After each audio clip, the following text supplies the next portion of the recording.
আমি আজকে আপনাদেরকে যার গল্পটা শোনাবো সে আর এই দুনিয়াতে নাই, আর তার বন্ধুরা আমারে এই গল্পটা দিছে। তো আপনারা জাস্ট ছেলেটার লাস্ট একটা ভয়েস শুনেন এবং মেয়েটাটাও আমি শোনাবো। আমি তোমারে পাওয়ার লেগা মানে যা যা করছি, মানে যা যা করতাছি বর্তমানে, ঠিক আছে,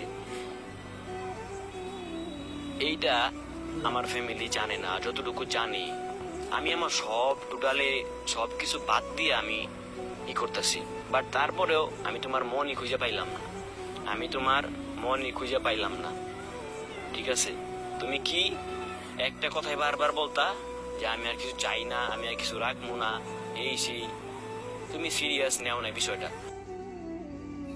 এটা তো ছিল ছেলেটার ভয়েস। তো এইটার রিপিটে মেয়েটা উত্তরটা কি দিছে শুনেন সেটা। না ভাই, তুমি আমাকে চাইছো বলতে, হ্যাঁ চাইছো, ঠিক আছে, আমি সেটা মানলাম, বাট